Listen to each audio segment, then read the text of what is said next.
ರಾಜ್ಯದಲ್ಲಿ ಇದೀಗ micro finance ಹಾವಳಿ ಮಿತಿಮೀರಿದ್ದು ರಾಜ್ಯ ಸರ್ಕಾರ ಈ ವಿಚಾರಗಳಿಗೆ ಕಡಿವಾಣ ಹಾಕುವುದಕ್ಕೆ ಹಲವು ನಿಲುವು ನಿರ್ಣಯಗಳನ್ನು ತೆಗೆದುಕೊಳ್ಳುವಂತಹ ಈ ಸಂದರ್ಭದಲ್ಲಿ ಹಾಸನದಲ್ಲಿ ಮೈಕ್ರೋ ಫೈನಾನ್ಸ್ ಹಾವಳಿ ವಿಚಾರಕ್ಕೆ ಸಂಬಂಧಪಟ್ಟಂತೆ ಸಾಲಗಾರರ ಕಾಟಕ್ಕೆ ಮನನೊಂದು 50 ವರ್ಷದ ಕಂಟೇನಹಳ್ಳಿ ಗ್ರಾಮದ ರವಿ ಎಂಬಾತ ನೇಣಿಗೆ ಕೊರಳೊಡ್ಡಿದ್ದಾರೆ.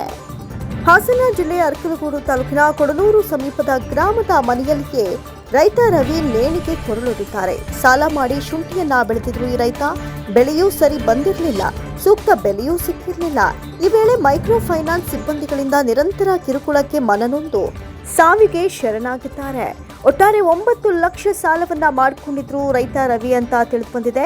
ಇನ್ನು ಈಗಾಗಲೇ ರವಿ ಮನೆಗೆ ಶಾಸಕ ಎ ಮಂಜು ಭೇಟಿಯನ್ನ ನೀಡಿ ಕುಟುಂಬಸ್ಥರಿಗೆ ಸಾಂತ್ವನ ಹೇಳಿದ್ದಾರೆ.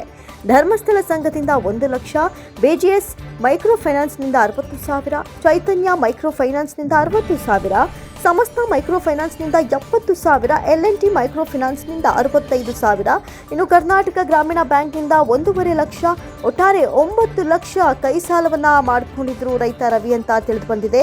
ಇವೆಲ್ಲವನ್ನ ಸೇರಿ ಒಟ್ಟು 14 ಲಕ್ಷಕ್ಕೂ ಹೆಚ್ಚು ಸಾಲವನ್ನ ಮಾಡಿಕೊಂಡಿದ್ರು ರೈತ ರವಿ ಅಂತ ತಿಳಿದು ಬಂದಿದ್ದು. ಸಾಲ ಮಾಡಿ ಶುಂಠಿಯನ್ನ ಬೆಳೆಯೋದಕ್ಕೆ ಹೊರಟಿದ್ರು. ಆದರೆ ಬೆಳೆ ಕೈ ಕೊಟ್ಟ ಕಾರಣ, ಜೊತೆಗೆ ಶುಂಠಿ ಬೆಳೆ ಸರಿಯಾಗಿ ಬಾರದೆ ಬೆಲೆಯೂ ಸಿಗದೆ ಸಾಕಷ್ಟು ನಷ್ಟವನ್ನ ಅನುಭವಿಸಿದ್ದು ರೈತ ರವಿ ಬಹಳಷ್ಟು ನೊಂದ್ಕೊಂಡಿದ್ರು ಅಂತ ಕೂಡ ತಿಳಿದು ಬಂದಿದೆ. ಇವೆಲ್ಲದರ ಮಧ್ಯ ಮೈಕ್ರೋ ಫೈನಾನ್ಸ್ ಹಾಗೂ ಸಾಲಗಾರರ ನಿರಂತರ ಕಿರುಕುಳದಿಂದ ರವಿ ಮನನೊಂದಿದ್ರು.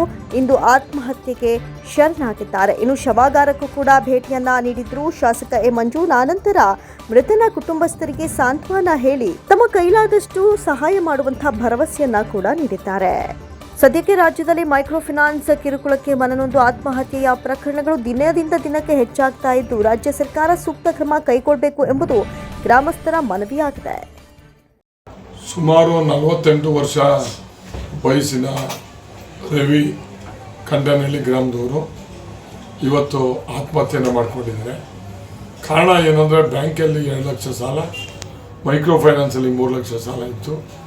ಅದನ್ನು ನೋವನ್ನು ತಡಿಲಾರ್ದೆ ಒತ್ತಡಕ್ಕೆ ಒಂದು ಹೆದರಿ ಸಾವನ್ನಪ್ಪಿದ್ದಾರೆ. ಅವ್ರ ಕುಟುಂಬಕ್ಕೆ ಅವರಿಗೆ ಒಂದು ಶಾಂತಿ ಸಿಗಲಿ ಅಂತ ಈ ಸಂದರ್ಭದಲ್ಲಿ ಹೇಳಿ, ಈ ಥರ ಘಟನೆಗಳು ಯಾವತ್ತೂ ಆಗಬಾರ್ದು. ಸಾವೇ ಪರಿಹಾರ ಅಲ್ಲ. ಇವತ್ತು ಸಾಲ ಮಾಡಿರ್ತಕ್ಕಂಥದ್ದು ಕಟ್ಟೋದಿದ್ದು ಯಾವುದಿದ್ರೂ ಮಾತಿನ ಮುಖಾಂತರ ಬಗೆಹರಿಸ್ಕೊಳ್ಬೇಕೆ ಹೊರತು ಸಾವೇ ಪರಿಹಾರ ಆಗೋಕ್ಕೆ ಆಗೋದಿಲ್ಲ. ಈ ರೀತಿ ಘಟನೆಗಳು ತಾಲೂಕಿನಲ್ಲಿ ಆಗಬಾರ್ದು. ಎಲ್ಲ ರೈತಾಪಿ ವರ್ಗದವರು ಧೈರ್ಯವಾಗಿರಬೇಕು.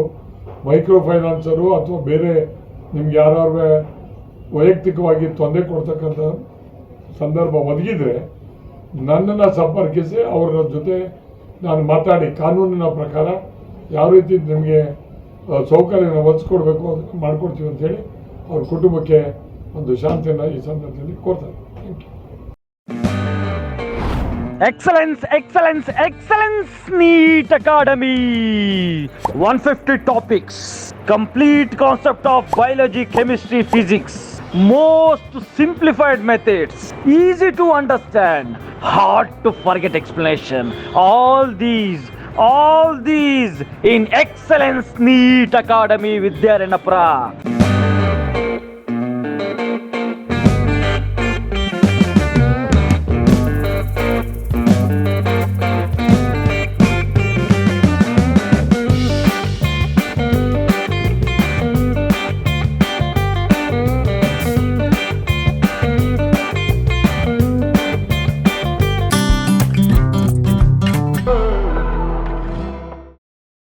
ಇದು ಪಬ್ಲಿಕ್ ಇಂಪ್ಯಾಕ್ಟ್, ಜನಶಕ್ತಿಯೇ ನಿರ್ಣಾಯಕ.